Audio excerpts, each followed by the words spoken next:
One notable aspect of sequels in video games is their capacity to enrich the narrative. In addition to the improved graphics and gameplay mechanics, sequels expand the storyline, allowing us to delve deeper into a game's universe. Spider-Man 2 does that, but takes it to a whole nother level. Within the first 2 hours of this game, you will go toe-to-toe with Sandman. What the fuck? Jesus Christ! Then Peter and Miles reenact a beloved meme. Now that's cool. I love it. I love that. After that, you will fight an entire army of mercenaries on a ship. Other game developers better take notes because that's how you do a fucking video game. Don't get me wrong. 2023 has been a stacked year for gaming. Games like Hogwarts Legacy, Wulong, Jedi Survivor, Street Fighter 6, Remnant 2, Armored Core 6, Zelda Tears of the Kingdom, and Lies of Poop. God damn it. Lies of P. Sorry guys. As I make this video, I'm playing Baldur's Gate 3 and Alan Wake 2. Spider-Man 2 continues to build atop of the sturdy foundation left by its predecessors. It might not be the best game of 2023, but it's damn close, that's for sure. While the combat largely remains the same, it's still fun and exciting. If I could succinctly describe Spider-Man 2's combat, I would say it's balance. It offers a challenging experience without being unfair. You feel as if you're in control of every flashy stunt. Despite its simplicity, players can still whoop villain ass in style, making it an engaging and dynamic aspect of the game. The combat in Spider-Man 2 is more streamlined than the first one. They got rid of the weapon wheel and some gadgets. Some of you might not like this, but it was best for Insomniac to trim the fat, as well as integrate certain aspects from the first game in order for the combat to flourish in this one. A key emphasis of the combat system lies in crowd control tactics. By using the gadgets to manipulate the battlefield to your advantage, this approach is further augmented by the ability to accumulate meter and unleash devastating AoE attacks such as Peter Spider Rush or Miles Venom Smash that inflict substantial damage upon groups of adversaries. Spider-Man 2 introduces a few new mechanics that add a level of depth to the combat.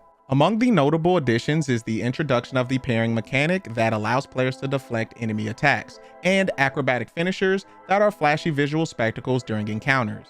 The combat dynamic is further enriched through the introduction of enemy vulnerabilities to specific abilities, such as electric and symbiote attacks. These nuanced elements adds depth to the engagements. It's not a game changer, but it's a great addition to the combat as a whole. If you choose to take the stealth approach, they made it to where you can perform a perch takedown from almost anywhere thanks to the web line. This ability allows you to create a tightrope above your enemies and strike your adversaries from overhead. This strategic approach lets you set up an area where you can take out your foes quick and quietly. I didn't know there were bears in these woods. Okay, before we get down to business, there's something I have to tell you. Fresh out of honey. In Spider-Man 2, the narrative transcends mere action-packed sequences, weaving a captivating tale that resonates on an emotional level.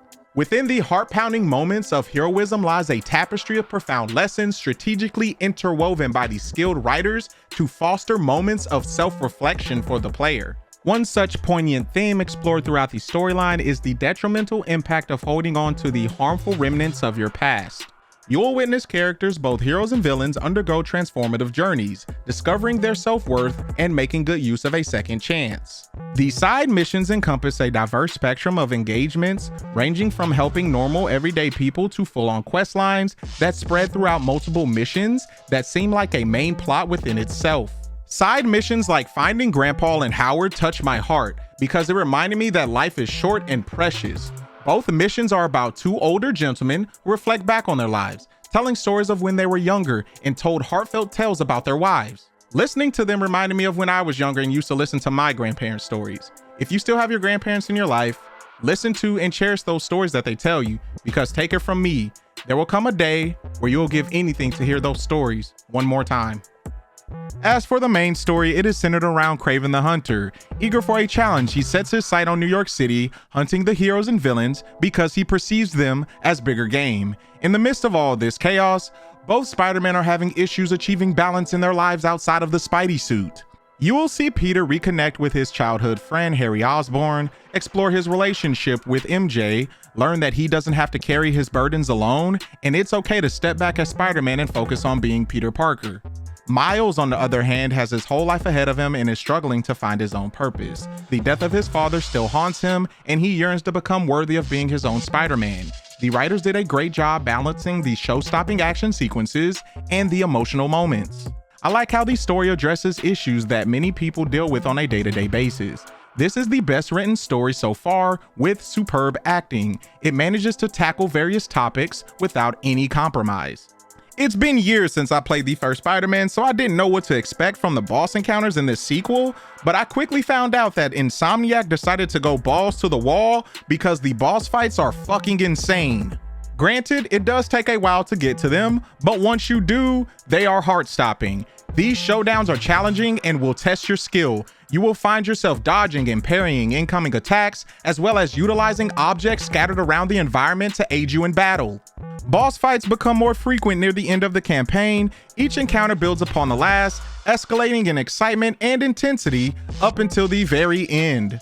The Big Apple is now double the size and features new districts. Each district has their own objectives you must unlock to fast travel for that section of the map. You'll be solving puzzles, participating in time trials, fighting Sandman minions, and more that quickly become repetitive. If you're anything like me, you're not going to use the fast travel feature much because you're going to be swinging and using the cool new wingsuit that allows you to glide through New York. Scattered across the city is numerous wind tunnels that boost your speed while gliding, allowing you to cover long distances in a short amount of time. New York is beautiful and the people are lively. You'll witness them doing all sorts of things, like these two middle-aged men with dad bods shooting a video on the roof. If I had the confidence to show off my middle-aged dad bod, I'll be so happy.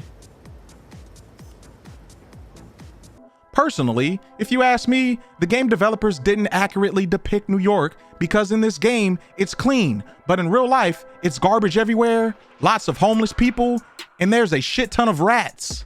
Also, Coney Island would have been more accurate with these guys. What do you want to tell Joe Biden right now? What's up, baby? Take me out to dinner. Hey, yo. This is the Kim and Kanye of Coney Island. Hey, Kim ain't got shit on me. Yo, he got his phone and his balls. Steve Jobs did not die for this. If you see these dogs in your front yard, just know upstairs I'm going hard. Bing bong. I would love to see this in the next installment of Spider-Man because I feel that it would capture the true essence of the city. All jokes aside, there are plenty of suits to unlock with each suit having different colorways to choose from. My favorite was the Venom suit from Spider-Man 2. Seeing this brought back memories from my childhood. Suits are purely cosmetic this time around and don't possess any abilities, so pick your favorite suit and start swinging. Spider-Man 2 has stunning graphics and a stable frame rate, making this game enjoyable to play. However, there were two extremely rare occasions where Miles got stuck and started glitching out, and I don't even know what the hell this was. If someone would be so kind to leave a comment explaining what this is, I would greatly appreciate it. Other than these two occurrences, the performance was fantastic. Other issues I had in this game was the Mary Jane missions. Even though she played an important role in the story, this is Spider-Man, bitch. I want to kick ass and take names, not sneaking around tasing mercenaries. Her missions at times would interrupt the flow of the gameplay. But my biggest issue with this game is Miles' hair.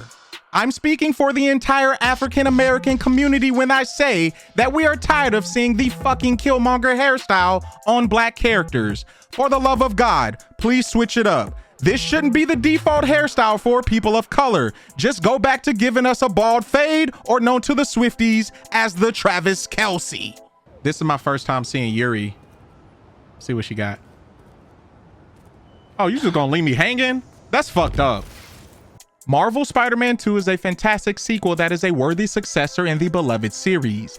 The game's enthralling storyline, featuring two Spider-Men, unfolded beautifully, blending seamlessly lighthearted humor with deep thematic elements. While staying true to its successful formula, Insomniac Games refines the combat and web-swinging mechanics, offering a familiar yet exhilarating experience. With subtle enhancements and new abilities, the gameplay reaches thrilling new heights without straying too far from its roots. However, the expansive open world's rendition of New York falls short of its potential, opting for size over substance with a plethora of repetitive side activities.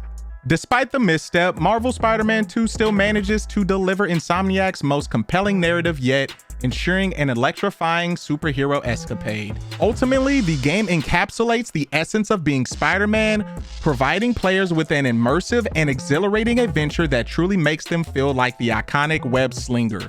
So, without further ado, I give Spider-Man 2 a 9 out of 10. That will be it for today's review. If you enjoyed this video, please like and subscribe. Share your thoughts in the comment section below regarding Marvel Spider-Man 2, and don't forget to tap that notification bell in order to stay up to date on my content. It's your boy King Boo, and I'm out!